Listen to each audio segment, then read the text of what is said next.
नमस्कार स्वागत करुच्ची आज मुख्य गुरुत्वपूर्ण खबर को आपण मानक दर्शक बंधु एवं आम हस्तगत होता खबर रही पाणीपाग संपर्कित बा लघुचाप जनित वर्षा संपर्कित राज्य में किभली भाव रही लघुचापर प्रभाव एवं पाणीपाग विज्ञानी मान मतामत कौन रही से संपर्क में संपूर्ण बरण मुझे भिडियो प्रदान करी से आपण निश्चित भिडियो को प्रथम शेष पर्यंत देखिए जदि भिडियो भल लगे तो पाखे लाल बटन द्वारा निश्चित सब्सक्राइब करेंगे और पाखे आसुवा बेल आइकन बजाइदेवे ऊपर आसुवा ऑल नोटिफिकेशन क्लिक करके भूलें जहाँफल एभली वीडियो सर्वप्रथम आपण मान निकट में पहुँच पार तेज आसतु जाना आज पाणीपाग संपर्कित विशेष गुरुत्वपूर्ण खबर को गोटे पटे एबे भी बन्या पानी हंतसंत होती बालेश्वरवासी आउ ता उपरे पुणी वर्षार भय बोझ उपरे ललित बिड़ा पड़ा परी दाऊ साजुची वर्षा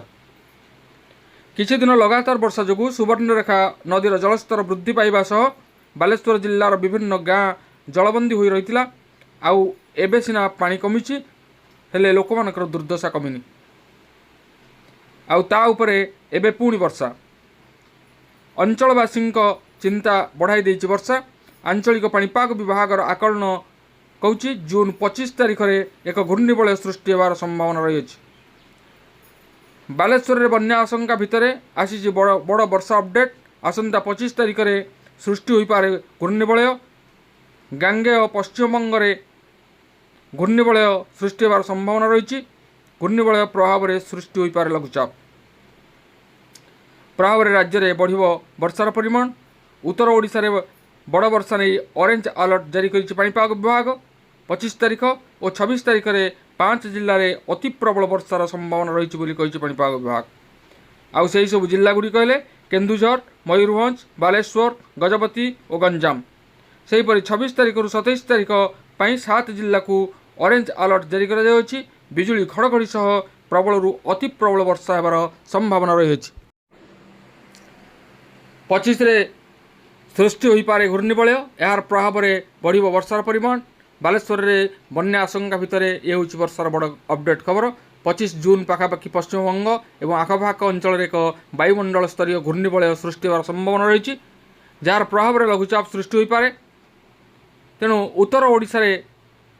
रही बड़ वर्षार भय एथिपाई उत्तर ओडिशा रे ऑरेंज अलर्ट जारी कर 25 तारिख और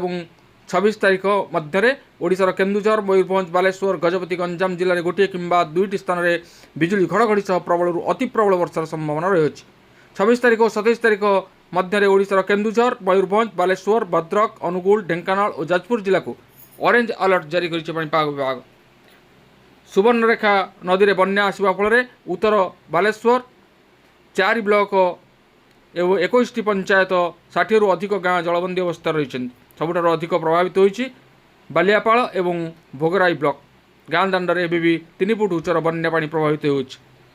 तेज दर्शक बंधु आम देखुचे वर्तमान आकाश मेघाच्छन्न रही विभिन्न स्थान में झिपिझिपि वर्षा लगी रही तेबे 25 तारिख में जो घूर्णिबलय सृष्टि हो तार प्रभाव में 27 तारिख बेलू निश्चित रूपे एक लघुचाप सृष्टि होवार संभावना रही यार यही लघुचाप प्रभाव में निश्चित रूपे प्रबल अति प्रबल वर्षा हेबो तेबे ए थिला आजिर पाणीपाग संपर्कित एक विशेष गुरुत्वपूर्ण खबर आज पुणी देखा आगामी वीडियो रे रहुछि धन्यवाद नमस्कार।